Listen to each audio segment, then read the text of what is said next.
Hello, hello, everybody. Welcome to the Abbe Museum's virtual program today. Thank you for joining us. My name is Star. I'm the Curator of Education here at the Abbe Museum. And as a museum dedicated to Wabanaki art, history, and culture, I'd first like to start by recognizing the territory on which we are broadcasting from today. We are in the homeland of the Wabanaki, the people of the Dawn. We extend our respect and gratitude to the many Indigenous people and their ancestors whose rich histories and vibrant communities include the Abenaki, Maliseet, Micmac, Passamaquoddy, and Penobscot Nations, and all of the Native communities who have lived here for thousands of generations in what is now known today as Maine, New England, and the Canadian Maritimes. We make this acknowledgement aware of the continual violations of water, territorial rights, and sacred sites in the Wabanaki homeland. The Abbe is honored to collaborate with the Wabanaki as they share their stories. And today we're really pleased to present our second in a series of Indigenous scholars who are reshaping research methodologies.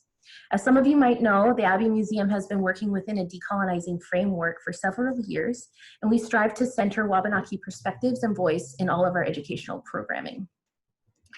The land acknowledgement that you heard just a few moments ago is one of the most visible ways you might encounter the embodiment of our decolonizing work. However, I think with today's program, you'll see how institutions like the Abbe and the University of Maine are committed to much more than just the acknowledgement of traditional territory. Our Indigenous Methodologies program today is called Place-Based Partnerships for Universities and Tribal Nations, Indigenizing and Decolonizing Spaces and Collections, presented by Dr. Ranco. Dr. Darren Ranco is a citizen of Penobscot Nation and has a joint appointment at the University of Maine in the Department of Anthropology and Native American Programs, where he serves as the chair and coordinator of Native American research. His own research focuses on the ways in which Indigenous communities in the United States resist environmental destruction by using Indigenous diplomacies and critiques of liberalism to protect cultural resources, and how state knowledge systems continue to expose Indigenous peoples to an inordinate amount of environmental risk. He teaches classes on Indigenous intellectual property rights, research ethics, environmental justice, and tribal governance. Dr. Ranco received his PhD from Harvard University and his bachelor's from Dartmouth. Without further ado, I'm going to be handing over the platform to Dr. Ranco. Please submit all of your questions that you might have in the Q&A box, and following the presentation, he'll be answering those. Darren, I'd like to thank you for joining us today, and I'm going to be turning off my screen and my mic, and you can take it away. So thank you. Thank you, Star.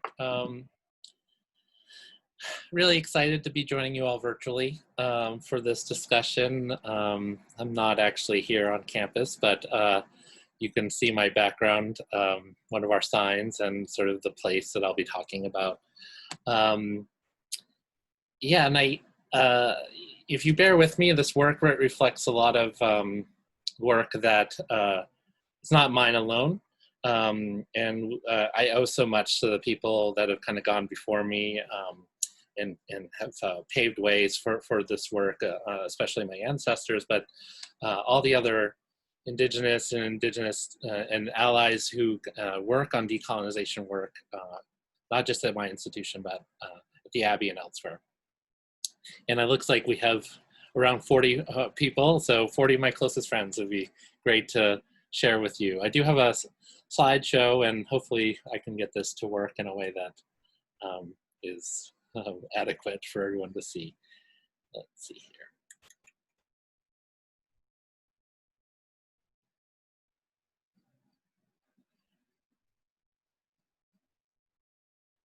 Hopefully you can see just the slide and not like notes and everything. It's good, it's just the slide. So. Star told me to help me with that. Okay, thank you. Yeah, so Star read the title, and I just want to talk a little bit about the goals for today's discussion. I do want to think about decolonization as both a disruption or something that's disruptive to the status quo, as well as this concrete set of actions. There's lots of theories out there. I'm not going to dwell too long on definitions, but I will sort of try to define it both in both of those ways. I will then look at an MOU that was signed in 2018 between the Penobscot Nation and the University of Maine, sort of what it does in terms of rethinking the management from the university and the tribal point of view of cultural heritage items that are located at the university currently. I'll also look at the Penobscot Language Signage Project as a way to decolonize the space of universities. And you know, there's been a lot written about the role that the Morrill Act and how land taken from Indigenous people continues to sort of benefit universities and not so much Indigenous people. So that it's within that context that I want to think about space as well. And then open up maybe at the end, just sort of think about concrete steps that the University of Maine and other institutions can take to decolonize. So as much as, you know, one of these catch-all terms are about, you know, what does decolonization mean? Professor, what can you say? And I could, you know, people have talked about it in various ways in various forums to define it. I mean, I want to start with what does it mean to reverse colonialism and its effects? That's probably one way to start asking the question. I returned to one of the earlier framings of it from Frantz Fanon and The Wretched of the Earth. And he talks about it there as a program of complete disorder. And it's not something that will be the result of magical practices or natural shock, nor really of a friendly understanding. So some of this work has to be really challenging, not only to the institutions, and to non-Indigenous people, but to us as Indigenous people as well. We are in new spaces to recognize and develop this work. Obviously, I believe that Indigenous people should be at the center of it, but we can't do it alone. So I think that that's an interesting and important tension for us to think about this work. And using the very amazing article by Tuck and Yang from 2012, decolonization is not a metaphor. It's not just the same as social justice work. And it involves, and this is what they intimate in this article, it involves the repatriation of tangible things and authorities to Indigenous people. So that means something. That's the concrete piece that I really want to talk about today. This is one way of talking about the place of the University of Maine. You can look at it sort of in the middle bottom of the screen. This is roughly a map of Marsh Island there in the center. You can see Milford and Bradley and Orono, Old Town. These are all on the map. You can see also Indian Island Indian Island is at the top of the screen in the middle, labeled as the Penobscot Reservation. But there are different ways to think about this space. In the same space, we can see names and places in very different cultural contexts as we think about the role of these places in our cultural landscape as Penobscot people. So you can see a different way to identify these same spaces. And I put English translations on the left for you as well to see how we think about these spaces through the language. And I'll get to this more later as well. So bear with me as my PowerPoint wants to do its own things. Star read this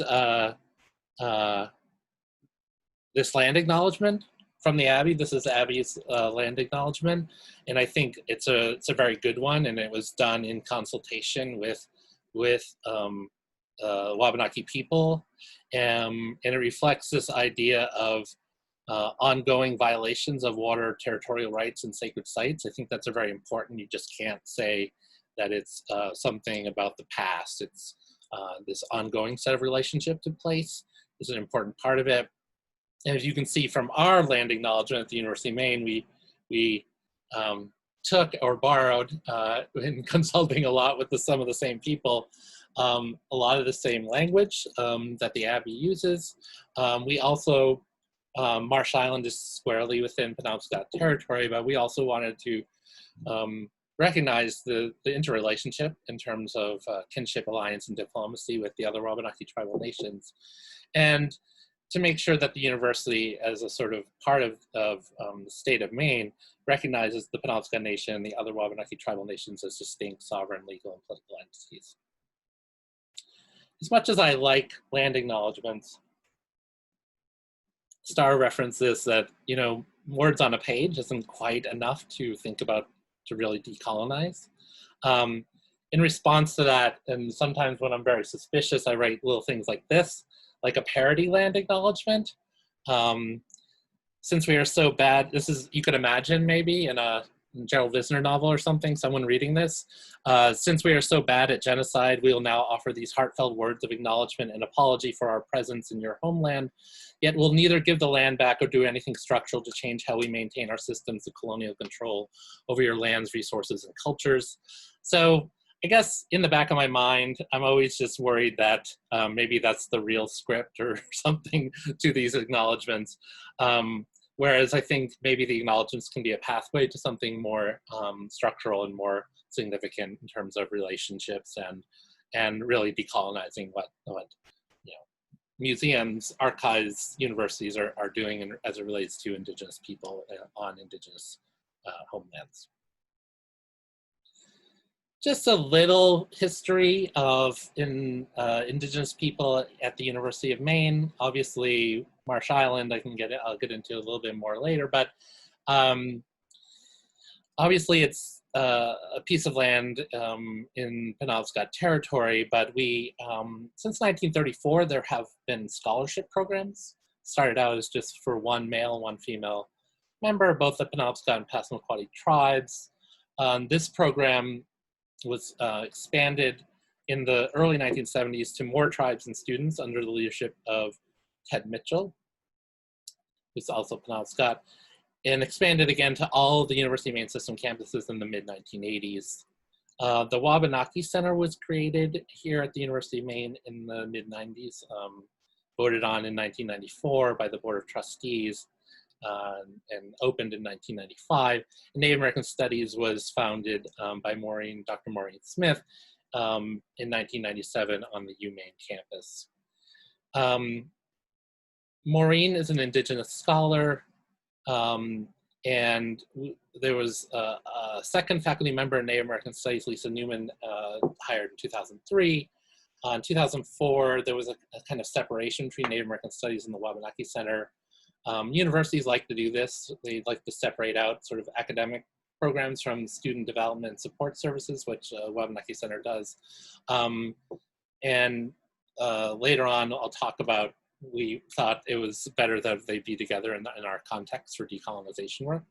I was hired in 2009, and shortly after I was hired, we really committed to having an adjunct teaching Wabanaki languages every semester.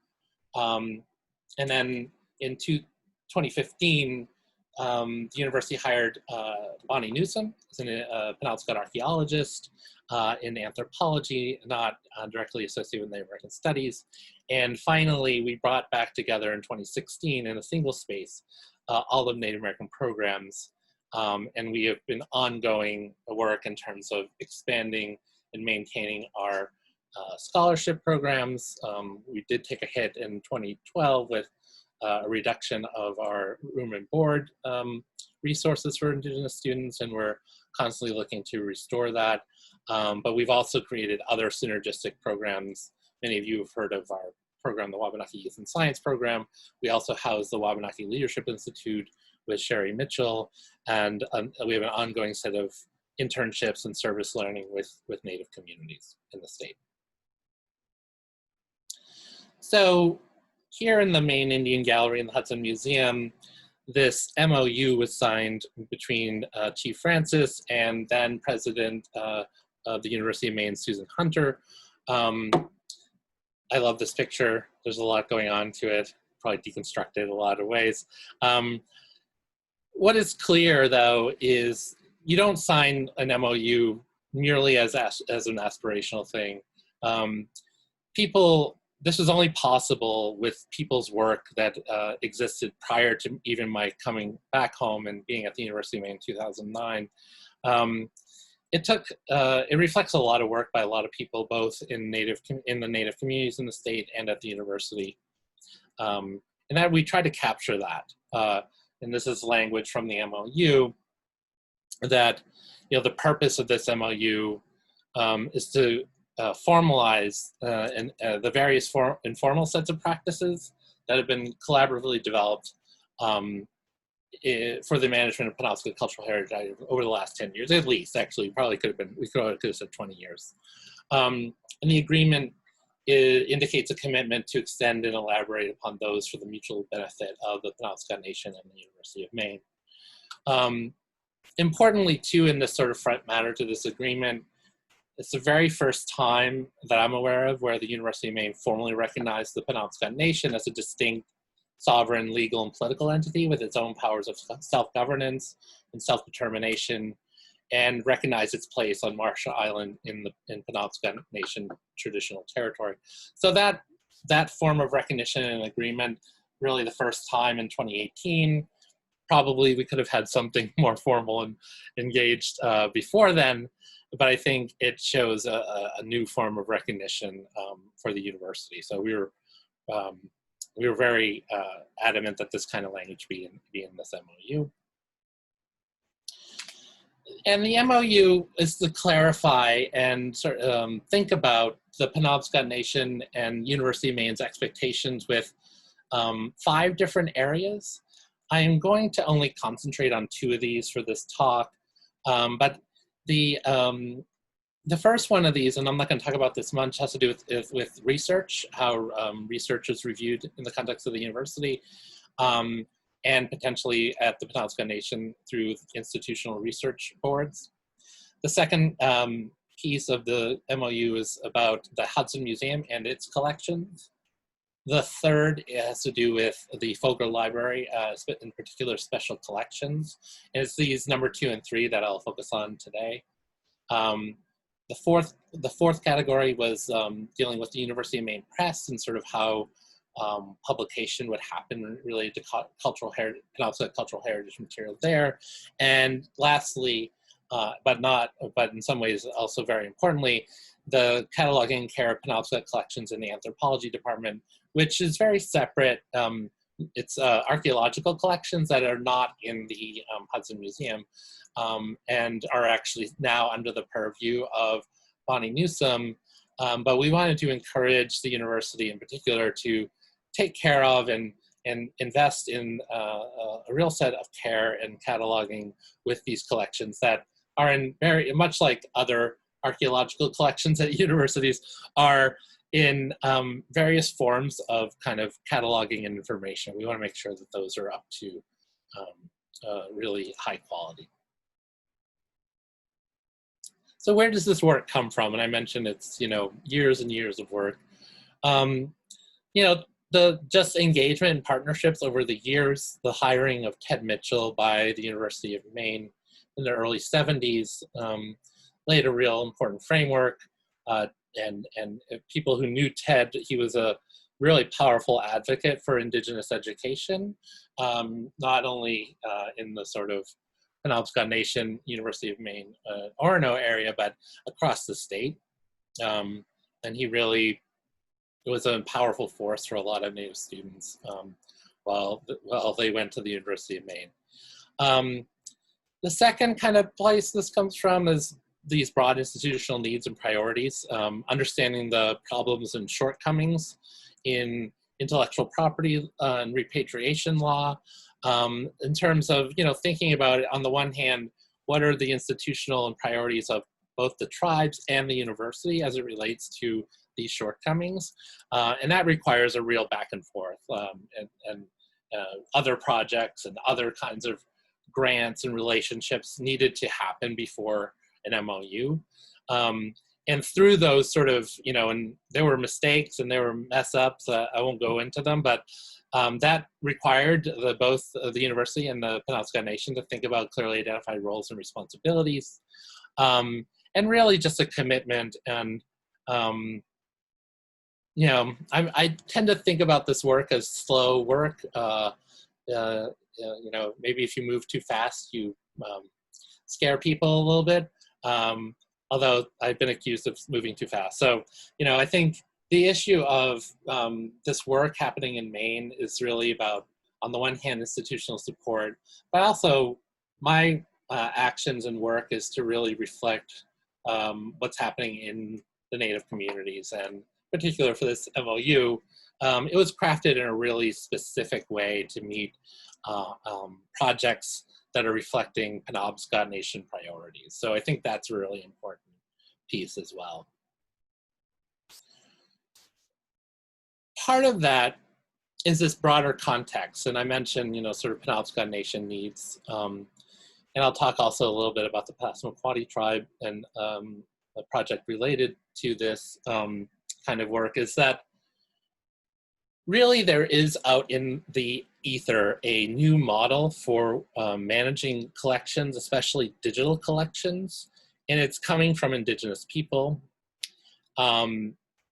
One element of this is called Mukurtu, and I'll get to sort of what that is, but it's an open source platform, digital platform for Indigenous communities to manage intellectual property and protect it in ways that meet their needs.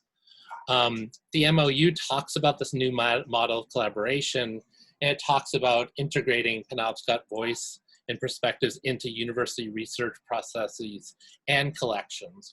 And Mukurtu, along with what we refer to, and some of the same people involved in Mukurtu, I apologize if you can hear a dog barking, such as the life at home work. In addition to Mukurtu is the implementation of something called traditional knowledge labels. And this is also a really important part of integrating Indigenous perspectives into university, museum, archival collections. It's a platform to think, and I'll highlight what it is, to think about ways of integrating an Indigenous perspective into these collections, and therefore allowing more control over them from Indigenous people. A lot of this work, and this is a slide courtesy of Dr. Jane Anderson from NYU, she's one of the major forces behind this kind of work. And she's worked with the tribes, all the tribes in the state of Maine, and with a lot of other tribal nations across not only the US, but across the world, in trying to bring into the purview and control of these, especially digital collections, but also more broadly cultural heritage holdings by universities and Western institutions like the Abbey as well. These 5 points are challenges to this work. Every Indigenous community has enormous collections of tangible and intangible cultural material that are held outside of our communities at archives, museums, and libraries. Significant information about these collections is missing, or sometimes just wrong, or mislabeled. And Indigenous peoples are largely not the legal rights holders to this, these holdings.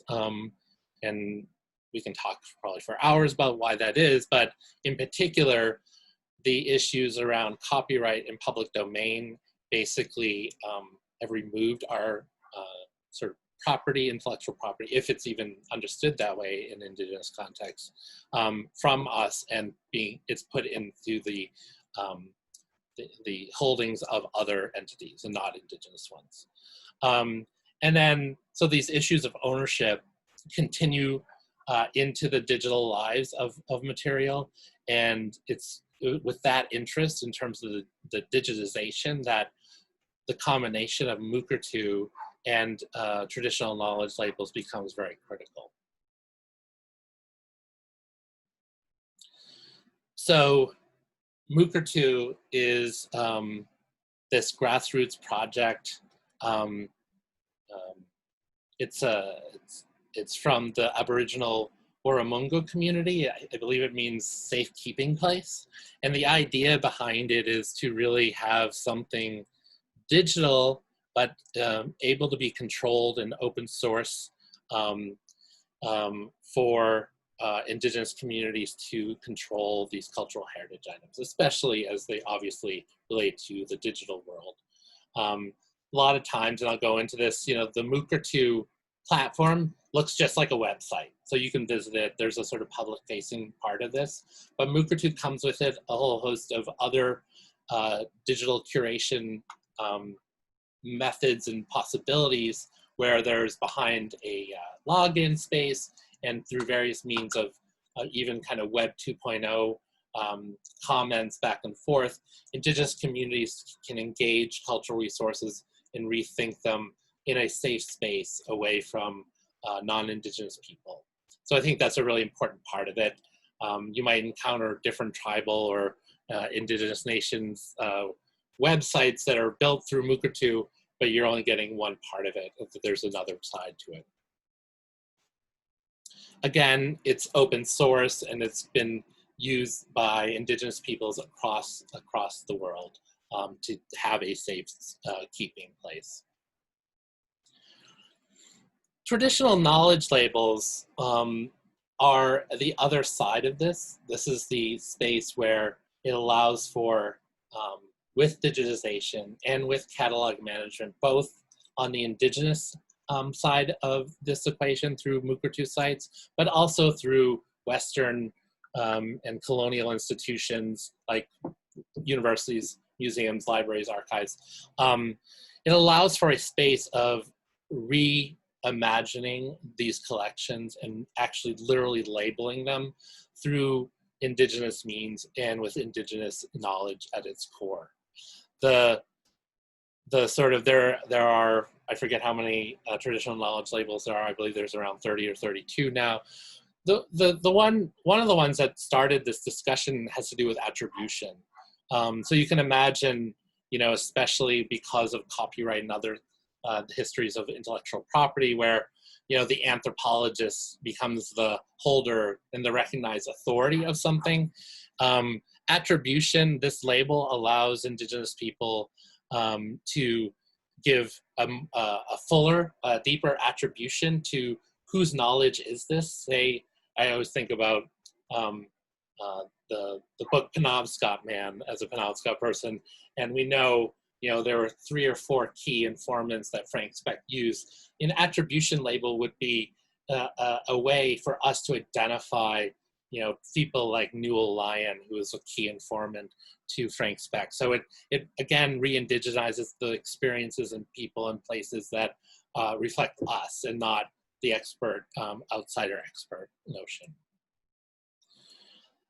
This is just some of the TK labels that that have been developed, and you can see family knowledge, seasonal knowledge, community use only. They're the sort of 8th one, on the second line on the right.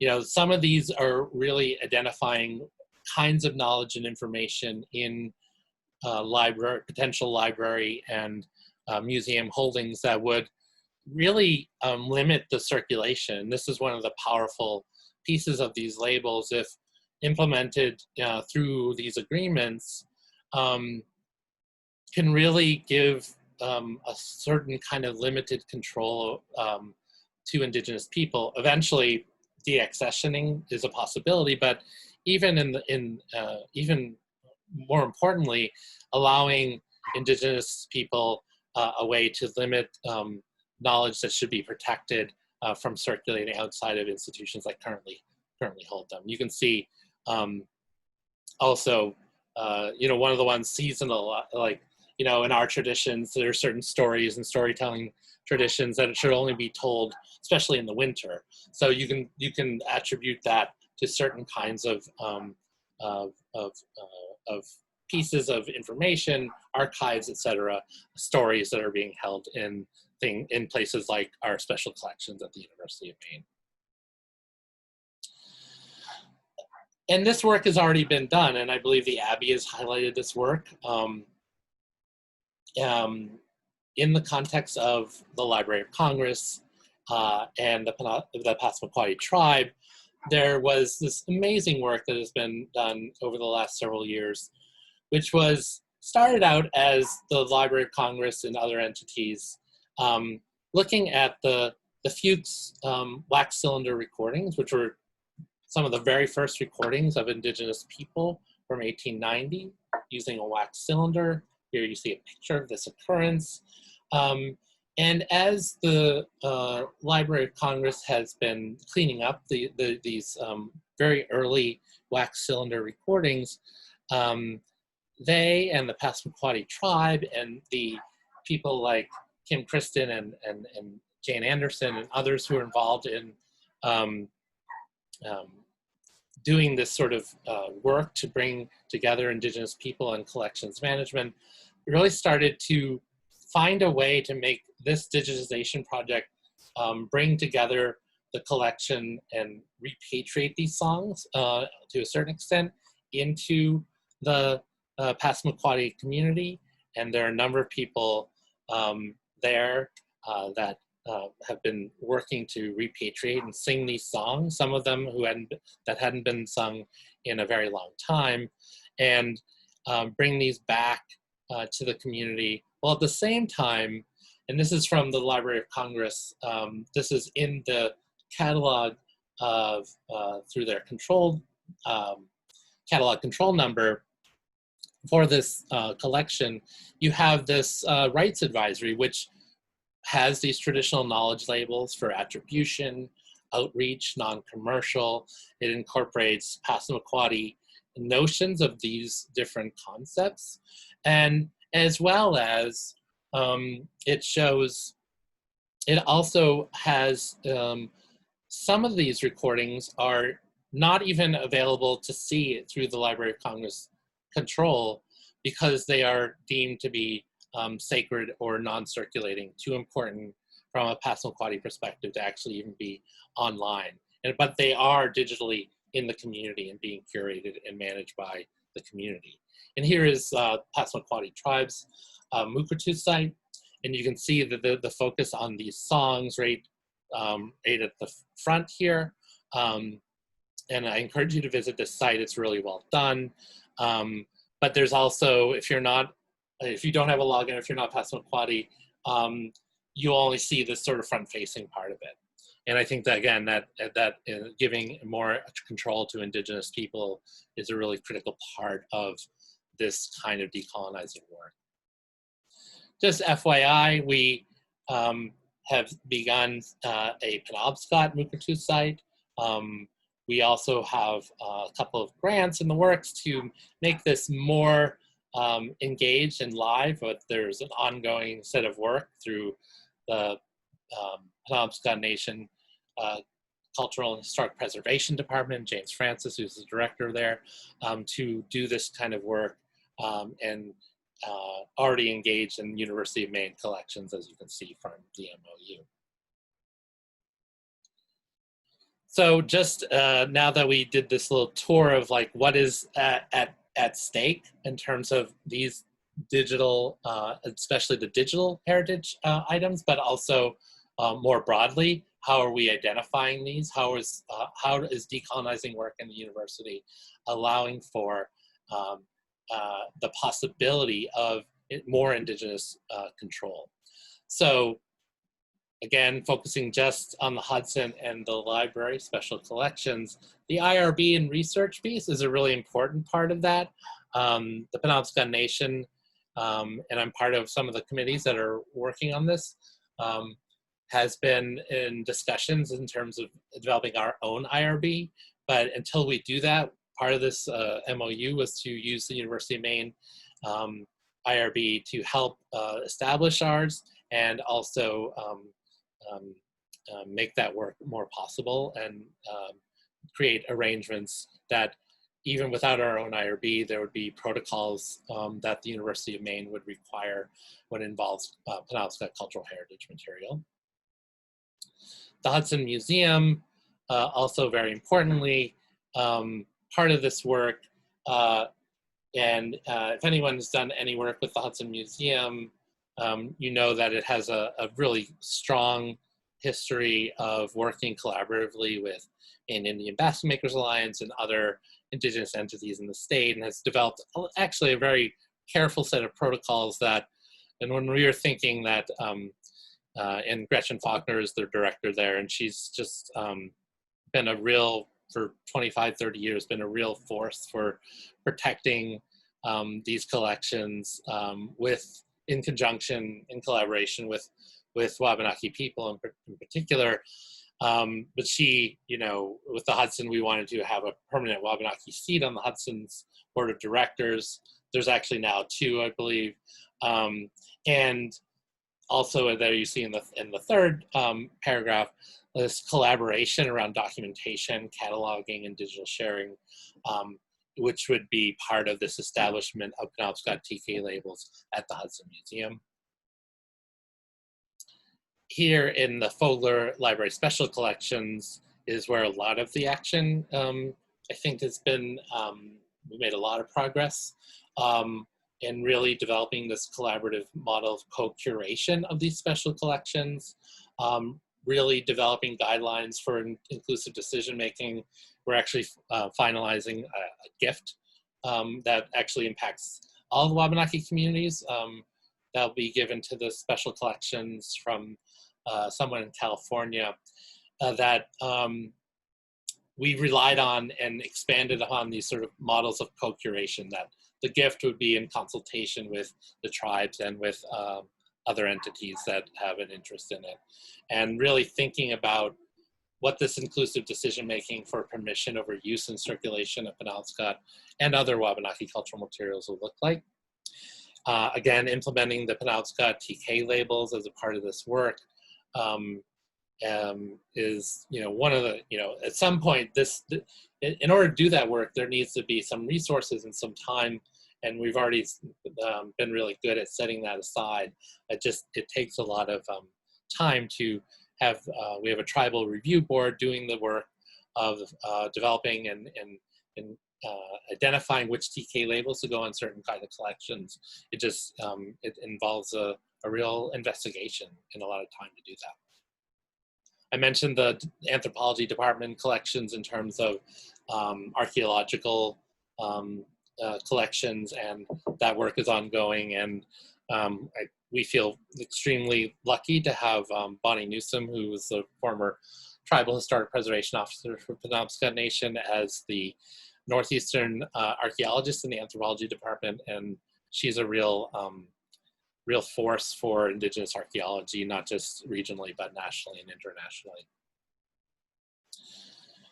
So the second piece of this work that I want to talk about, and it's not a coincidence that we have an MOU and a signage project happening, basically a report happening in the same month we signed the MOU, May of 2018, big month for me and a lot of people. It has to come together. There has to be these collaborations taken at various means. And we didn't also, until I didn't really push on or really think that having even a land acknowledgement without sort of permanent signage even made sense in the context of our campus. It's one thing to read something at the beginning of a talk or whatever, but to experience it every day in terms of marking space on campus is very different. And to me, that's more oriented towards decolonization, because it in a more permanent way thinks about authority in place and whose place it is more structurally. At the University of Maine, we see English and Penobscot language signage as a way to connect the deep past to the present, monument in space, sparking the viewer's imagination through traditional place names. And more broadly, we think of this idea that by making the invisible visible is part of a broader reclamation project of a landscape of inclusiveness, one where Indigenous language, culture, people, and territory are recognized and valued. It's not a translation exercise, it's a reclamation project. It's not, we never chose to translate every sign, because that's not really, it's not really what this project is about. What it is about, and there are 4 categories of signs, and we've only actually implemented phase 1 of 3. Phase 2 will be appearing on campus this fall, I hope. We've ordered the signs already. But there's 4 different elements, 4 different kinds of signage on the campus. One is this correction to existing signage. There are already, there's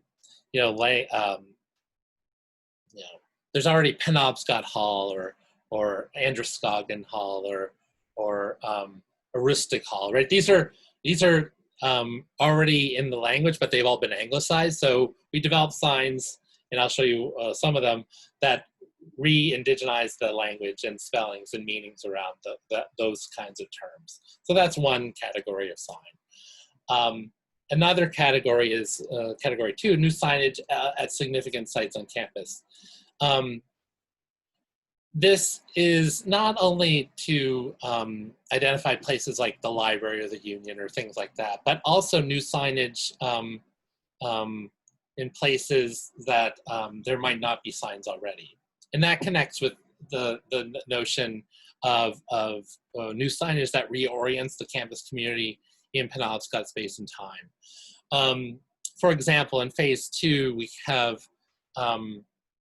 the cardinal directions are identified through signage on the northeast, south, and west parts of campus. And actually these signs, because of our connection to the other Wabanaki Tribal Nations, exist in Passamaquoddy, Maliseet, Micmac, and Penobscot. And so you'll reach the southern end of campus and suddenly you'll have that sign of south in front of you. And so there are also signs to be discovered that reorient someone to a space and place that is oriented towards the directions of our territory.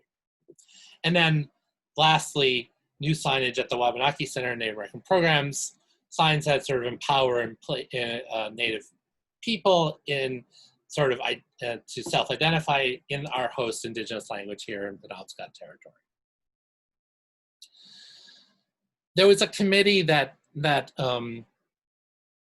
established these signs and came up with the words and thought through over the course of 6 months and meeting at least once a week and thinking through and hashing it out. It involved the language masters at the Penobscot Nation, Carol Dana and Gabe Paul, but also a number of us in support roles, including James Francis, myself. We worked with an Indigenous cartographer named Margaret Pierce, who's really excellent at doing this work, has background in working with Penobscot Nation on place names. And it's our elder, Carol. It really, none of us could be doing this kind of work without her commitment, lifelong commitment to doing this kind of work for our language. And we in our report for signage, we thought it was really important to have just one of her poems talking about where the Penobscot Nation exists in the minds and hearts of our people, because it ultimately is about place, and just take a moment to read her words. A notion of the heart, the way that the heart plays into our land and our connection to place is so critical. So we don't do this without this sense of connection and sense of relations, non-human and human relations that define Penobscot place, I think is really important.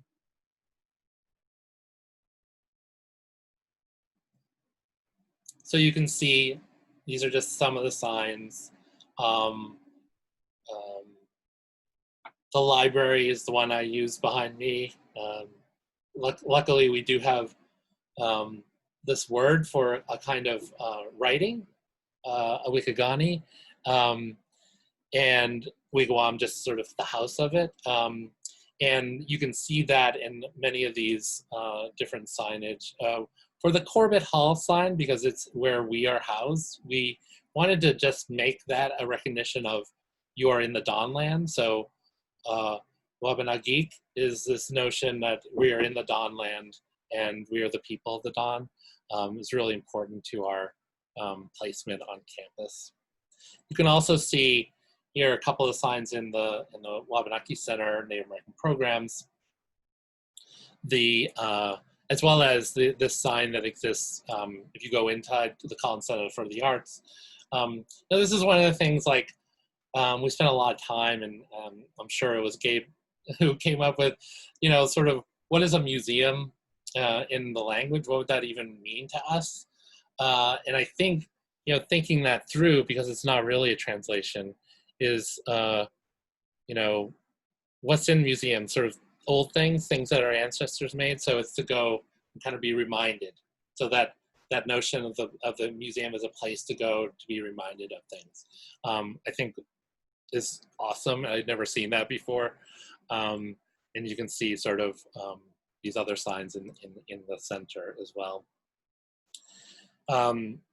There's this greeting that exists here only digitally in its own way on the Morsefield sign, welcoming people to the campus and basically saying, hello, you are pleasing to the eyes. And Carol likes this greeting and really brought it to our attention as a way to welcome people to campus, in welcoming them to our territory.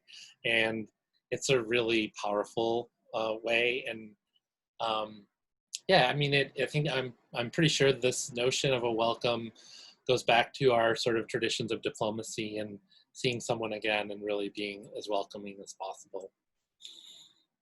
Again, as I kind of wrap up, just a reminder of this signing and the signage itself, but also, for us, I'm open to and would love more suggestions about how to concretely decolonize university spaces, and help you do this kind of work. I mean, what information would you need to engage in tribal communities and do this kind of work? What changes need to occur at your institution? And what are the opportunities and barriers to this kind of work? Open to and would love anybody's suggestions, and I will pull out of my sharing so we can have a little bit of time. I didn't go too long. There was a lot of slides, but I think I cut it down to a doable kind of time. So I think you did an excellent job. So. Oh, thank you.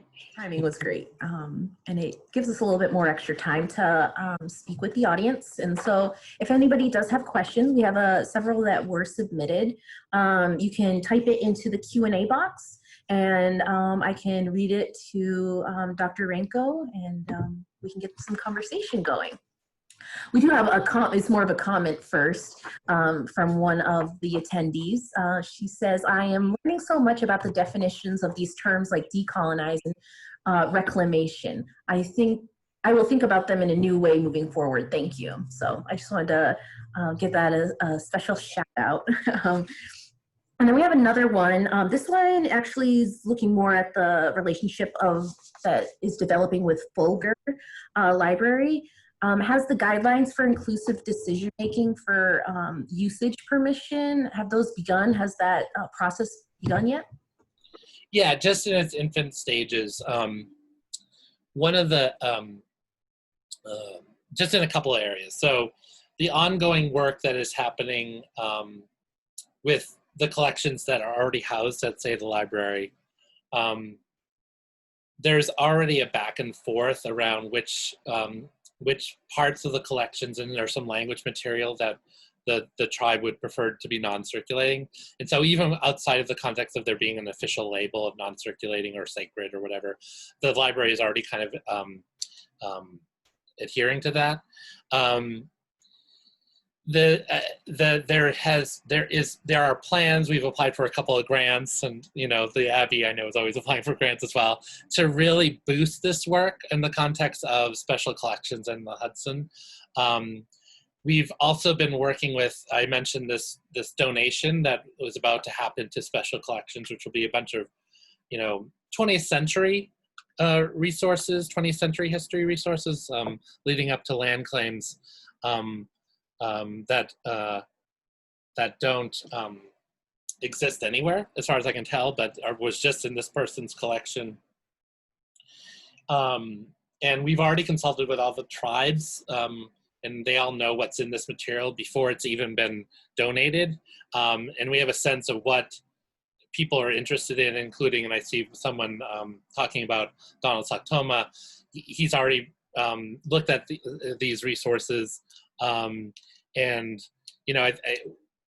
the TIPOs are really important to us, the tribal historic preservation officers at each of the tribes. But we're thankfully the Penobscot Nation has had also a small grant to kind of train the other some of the other tribes and bring people together to think about this work, and that's ongoing. And the Abbe Museum hosted a number of those events. Thanks to the Abbe. So I think that this idea of the bandwidth and having the agreements and having all this background of knowledge and collaboration, we're at this really critical moment where getting more resources, getting people involved, and really thinking about, I really use this new donation as a way to really bump up the university's cognition that, they shouldn't just accept anything and not consult the tribes before they even get it. Like that protocol now has been established, and I feel really good about that. And the donation will be made this fall, but it's not the end of the work. It's still ongoing collaboration of the materials list that all the tribes have, but also what is of great interest to them. We have a pretty important. Let's answer this one first. Can you review the meaning of IRB, please? Oh yes, IRB. It's my favorite thing. So the Institutional Review Board is basically it's part of the university. Any university that receives federal funding and does research is required to have one of these. It's a regulatory requirement. Basically reviews all research proposals done by a university. Anything that constitutes research has to go through this board and is reviewed. So it will not harm, in particular, the key part of the IRB is to make sure human research subjects are not harmed. So there's all these laws and regulations through various federal entities that require certain protocols to ensure privacy, to ensure other kinds of harm, especially with medical research. There's a long tradition of that, but also with anything that involves human subjects. So any social science research, I think, is very implicated in these kind of IRBs. And there are some real flaws in the way that IRBs have traditionally operated. They tend to overly think of this as a biomedical kind of context. And they also don't protect the rights of communities and have not really been good at thinking about the idea of a kind of right to privacy for culture. Both of those are what is required. Both of those make it more important that tribes and tribal communities do their own IRBs, because the cultural importance of community well-being and sort of this notion of a kind of right to a cultural privacy can really only be done at a tribal or community level. So yeah, that's IRBs. Most anthropologists hate IRBs, partly because a lot of anthropologists are in the intersection of like where this sort of cultural knowledge and who owns it and how that works. And IRBs historically have tried to have been really adamant that, almost like the institution or the researcher owns everything. And I think most anthropologists are like, I don't think I own this, but there's this sort of weird kind of back and forth. So it's not to defend or implicate anthropologists in any of that work, but anyone who really wants to do this really, I think, tries to push. And, I gotta say, our IRB at the University of Maine has been so open and supportive of doing work that where Penobscot and other tribal voices are a part of these research discussions. So I really give kudos to them. They've been super open. And I didn't put all the part of the MOU, but one part of the MOU is that there will be a Penobscot representative to the UMaine IRB for 2 years with a possible renewal. So there is a Penobscot representative, a non-voting member of the IRB at the University of Maine. Sadly for the Penobscot Nation, that person is me, but I hope maybe someone even better than me can be this representative. Going off that, I'm wondering, are there other tribes that have developed similar relationships with universities when it's in relation to IRBs and developing like a review for the IRBs? Yeah, there have been different arrangements, right? So like some of the tribal colleges, for example, have done really creative arrangements with like other universities like Haskell in Kansas, or, you know, like University of Kansas. Like there are different models that are out there. Alaska a little bit too. The Alaska Native Science Council has really pushed the University of Alaska to kind of think about these IRB relationships in really better ways. But I wouldn't say, like, you know, it sort of depends on the nature of the research university and the tribes. Like, what is the bandwidth? What are the sort of institutional infrastructures that make this kind of work possible? So I was recently out in Idaho, the University of Idaho. They're also kind of have a person really paying attention to this as well at the university level. So they're not necessarily doing tribal IRBs, but they're saying, here at the University IRB, we are soliciting input for protocols from the tribes that make sure that their needs as for research are met. We have another question. This goes back to the TK label process that you're going through, and the museums and cultural institutions on the university. Have the traditional knowledge licenses been embedded in databases of the museums and cultural institutions that you mentioned?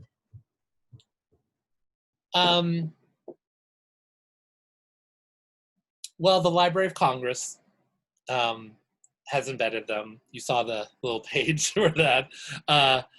You know, we're really in process at the university to do that work, as is the Abbe Museum. You know, I feel like we're at a similar stage wherein, you know, part of it is developing even just the technical means to bring together the what is in the digital collections, like the metadata in something like Past Perfect, or even in the library, whatever the library holdings use, and sort of making that accessible through MOOC or two is one of the sort of things to solve. I think it's very solvable. It's about to be solved. Yeah, I think, you know, there are other institutions that are starting to do the TK labels, and you can look at, you can find a list of them. I believe it's local context. Is that what it's called? Star? Local context. I don't run the project, but I'm not positive. But yeah, if you go to localcontext.org, I believe they're the ones. Of course, so now I'm like probably crash my computer by going to my browser.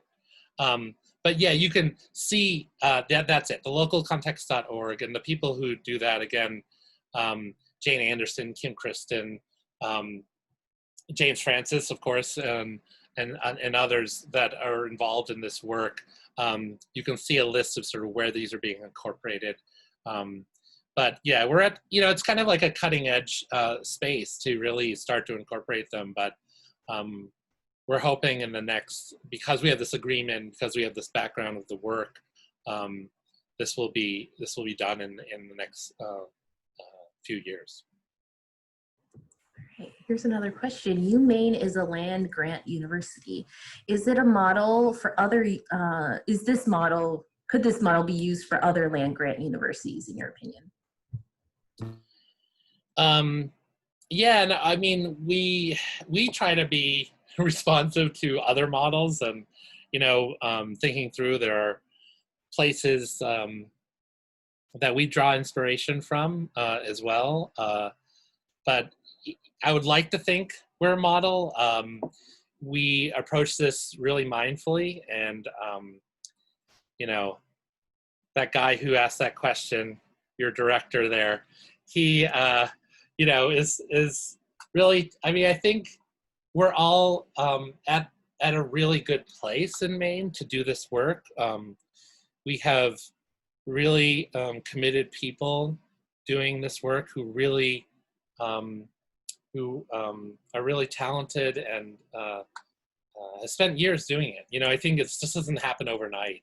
And the Abbey, you know, when I was on the board and we started the decolonization initiative, I mean, I think all these things, it's being relentless. You know, I think it's just not, you know, if we think of colonization as a structure and project that's taken hundreds of years, like we are moving as quickly as possible to unmask it and to really counter it. All right. What resources would you suggest for somebody who's just beginning decolonizing work at their institution? Yeah, and we could come up with a resource list, maybe, Star, like between us. But I believe actually the Abbey has a little bit of a list of these. We do, yeah. So I think we could go there. I mean, you guys have, I mean, again, I probably suggested, you know, some portion of them. But, you know, the Abbey grew great inspiration from Amy Lonetree's work. She's part of a group of scholars and Indigenous thinkers that, like Michael Yellowbird and other folks out there who are really just challenging all of us to do this work in more and better constructive ways. So yeah, the resource list that the Abbey has is as good as anyone I can think of. And yeah, look around. I mean, there's go outside the US and Canada. There's some really interesting pieces of work, and especially I would say I read the things that happen in Australia and New Zealand as well. Like, I mean, there's some really, you know, Mukatu coming out of sort of an Australian context, and a lot of the language inspiration work coming from the Maori in New Zealand as well. So there's a lot of really interesting projects out there. Oh, this one's an interesting one. For universities in Europe, there's little accountability to decolonize. I was wondering if you have found working with European universities to be more difficult than North American, given that borders protect Europe from being held accountable by those who experience colonization and maybe don't see an obligation to rectify their roles in colonization. You know, I don't have a direct experience working with European universities on this. You know, we've, there have been attempts. I'm thinking about sort of how, you know, so sometimes private collections or even public collections that go, that are sold in Europe. Like we have very little because, you know, the contours of NAGPRA or whatever, you know, none of that reaches over there. And there was so much of our materials that get sold into private or even public collections in Europe. I mean, the Hopi waged a really awesome stealth. They worked with the Kellogg Foundation like 2 years ago to purchase back, you know, things that were going on sale in Paris that were really important to them. But they had to do that in a really sort of creative and stealthy kind of way to not, you know, not become clear that, you know, they would spend more than pretty much anyone else. So they were kind of an unidentified buyer of their own cultural heritage. So honestly, I don't have a great answer to that. I just know that those kinds of things require even greater creativity. I know, you know, in the context of, say, Peru in the Yale Museum a few years ago, there's a way to try to publicly embarrass on the world stage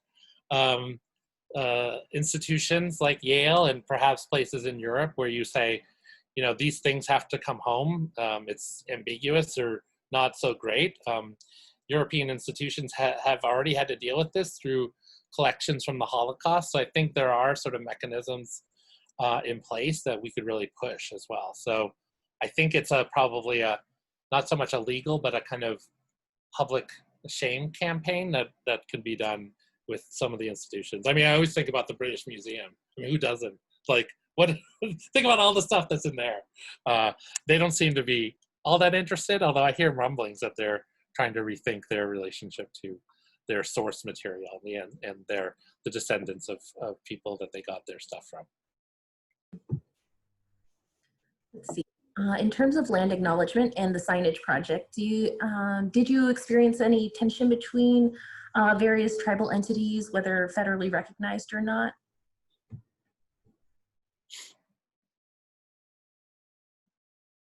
I haven't heard of anything. I think I've gotten some, it's funny from like both indigenous or non-indigenous people, I react to it really differently. Like, be like, where'd this come from? Like, did you just write this in your sleep one morning, Darren, or whatever? Like, we're pretty collaborative and deliberative in terms of any of this work. So no, I didn't just think of it one night. But you know, lots of people and voices went into this. But yeah, I mean, I think it's, I haven't heard that. And honestly, most people are just sort of happily surprised. Connected to that, and I know you shared a little bit of, especially considering a translation for museum, but were there any other Penobscot translations for like Western academic buildings or areas of research that were interesting to do or are difficult to try and translate or create a Penobscot word for? Yeah, I mean, you know, what's interesting is that naming a building like really is outside of the cultural linguistic purview.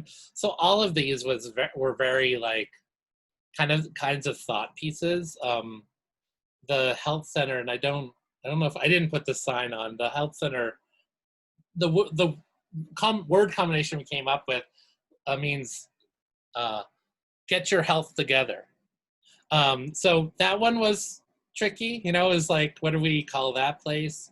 The gym, you know, this was already sort of in use in other contexts, you know, a place where you play a variety of games. You know, these are our languages, are, you know, action languages. They're, you know, most of, we have these endings like kek or kick, or, you know, like, these are locatives, right? So it's more just like you put an ending on it and it's just sort of place where you do something. So I think that, you know, that being a verb-oriented language as opposed to a noun-oriented language like English, you know, already kind of creates this sort of, and let alone the idea that so many of these are named after people, so we're obviously not going to translate that.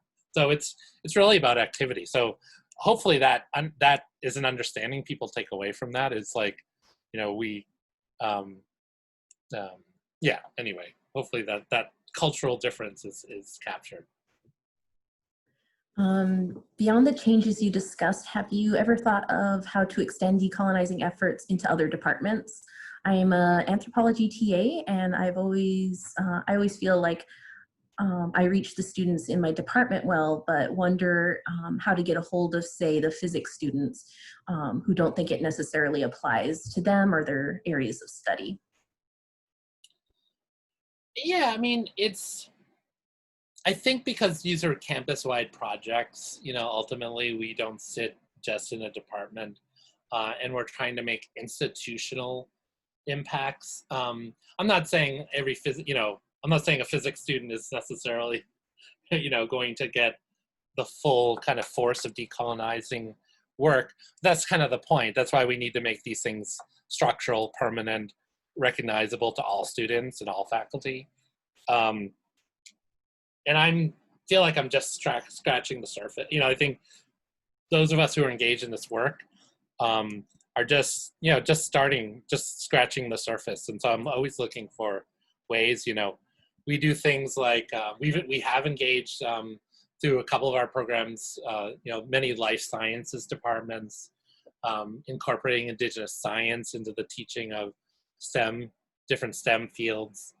So there are people in the sciences really being impacted by this kind of work, which is oriented towards, changing, something simple like changing the entirety of Western pedagogy.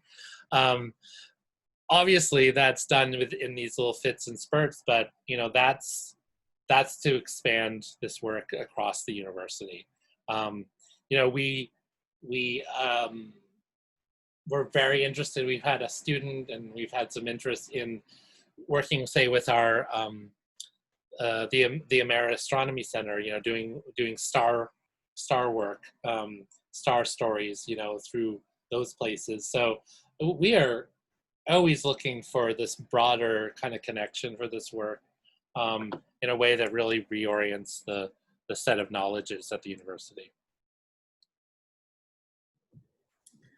Have you had to negotiate issues regarding tribal identity and control as far as it pertains to faculty from non-federally or state recognized tribes?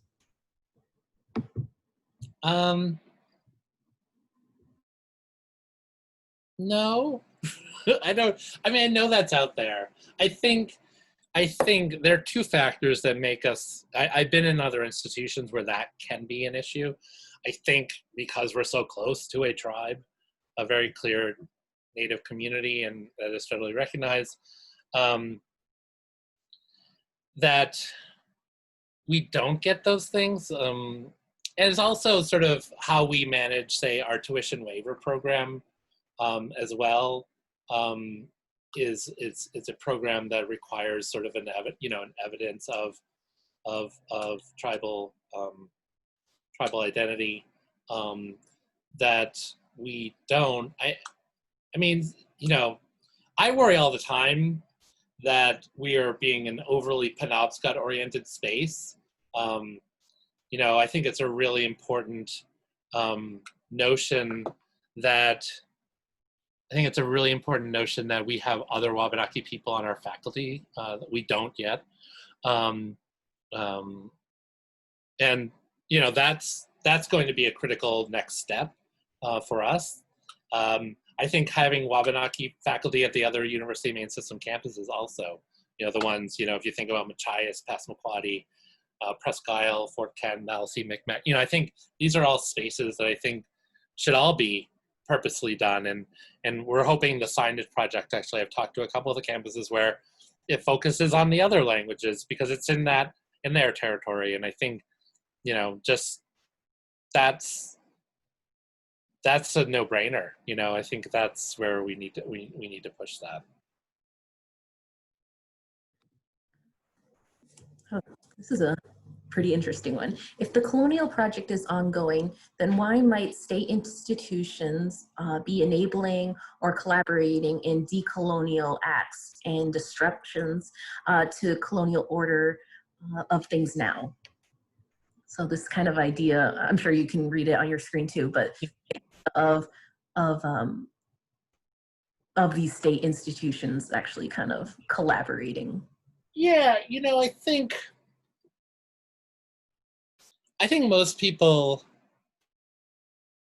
there were shocks along when we first introduced some of the language of the MOU. It required a little bit of like, what will I say, hand-holding or, just explanation. A lot of thought went into all of this. A lot of relationship building. I can't fully answer like why, would they actually engage in work where they de-accession everything and give all the land back? Not really planning on that. I'm pushing towards elements of that. But I think, what you see in the TK labels is, and what we were able to appeal to all along, what the TK labels what happens through things like TK labels and signage and recognition is it actually furthers the educational project and mission of a campus. The TK labels, does it mean less control by the museum and the library over the collection and how it's identified? Yeah, but it also makes the whole collection you know, more accurate, more representative, telling a better story, in my opinion. So, you know, a lot of these things are quote unquote win-win if people let go of the sort of like, this is mine kind of element to it. So I think we've been really engaging and with a lot of partners who are really open to that. So I think there's a lot of, you know, there's a set of possibilities, and I don't think I've hit the end of that road where they're like, no, enough decolonizing. Let's just, you know, stop, or you know, like no one said that to me yet. So we'll keep pushing. And the person who's asking that, you know, knows that that's an impossible question to answer. We have a question on another platform. As someone not in academia, what can I do to support Indigenous researchers? Yeah, I mean, these are, I would say, you know, a lot of people talk about just supporting, you know, recognition of Indigenous experience across the state, and the Abbe and Wabanaki Reach, and even sometimes in the context of the University of Maine, you know, it's that approach that, you know, Chris, your director, and a lot of people are involved in, you know, this idea of not just being a bystander, but an upstander, you know, by being, I don't necessarily like, you know, ally language, but, you know, furthering, you know, connecting knowledge and pushing it onto other contexts, I think is a really important way to support not just Indigenous researchers, but Indigenous people across the state. You know, I think attending a talk, you know, posting about, you know, things like this on Facebook, you know, I think people are really interested in, if they know about it, you know, another way, another form to engage knowledge. I think a lot of what we do as Indigenous researchers makes sense to people in an intuitive way, because it's often what we're doing is in service to community and justice that resonates with people. So I think there's a way to really share that broadly and engaging, you know, in a discussion, maybe an uncomfortable discussion with people in your family or your peer group, or on Facebook, because that's where I have all my best discussions, is on Facebook. So I know most of you do. And then finally, the last question, and I've been asking this, and I plan on asking everybody, but what work or research by other Indigenous scholars have impacted you and your work? Yes.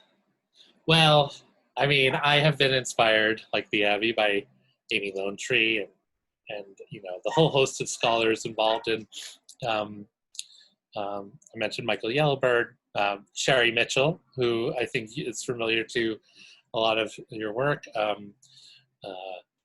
Someone I've worked with in different ways, Rebecca Sock-Beeson, who's Penobscot. Obviously, you know, the first time I read Decolonizing Methodologies by Linda Smith, who's Maori, blew my mind, and I think that's a real gateway text for a lot of people. Yeah, there's a whole, you know, maybe too many to mention. I mentioned those folks, feeling like, of course, I've left out people. You know, I draw constant inspiration from just being, now that I'm home since 2009, and just being able to work in the context of really talented people in my own community, honestly, keeps me energized. I haven't become cynical yet either. Even when politics, be it tribal or university or whatever, national, federal, our work is always challenging. You know, I think there's something always challenging about this work. None of that has dissuaded me because of my collaborations with really good people, including Star at the Abbe Museum and all the people who work at the Abbe. You know, having that community of people trying to further this work in Maine, I think, is really powerful. I agree. So thank you so much for joining us today. We're pretty new to hosting these online programs, but so far it's been going so well. So I do want to thank you for joining us and being part of this. And I want to thank all of the attendees who have been here with us. And I want to remind everybody that this coming Monday, September 14th at 4 p.m., we have another presentation with Suzanne Greenlaw. It's a rescheduled program called Wabanaki Plant Gathering in Acadia National Park, Employing Indigenous Research Methodology to Restore Traditional Sweetgrass Harvesting. And last I checked, we only have 4 spots left. So this is a very popular program. So head over to our website to see if we have any more spots left and grab up a spot as quickly as possible. Of course, you can check out more of our programs on our website. We also have a program on September 17th at 5 p.m. It's our annual meeting, and we have a speaker, Gio Soktoma, who will be presenting Reclaiming the Space Between Two-Spirit History and Resurgence on Turtle Island and in the Dawnland. So visit our website if you'd like more information about either of those programs, abbemuseum.org. And of course, follow us on social media so that you can stay up to date. Thank you again, Darren. Yeah, check out next week. Suzanne's awesome. Yeah, she's amazing. All right, goodbye, everybody. Be safe.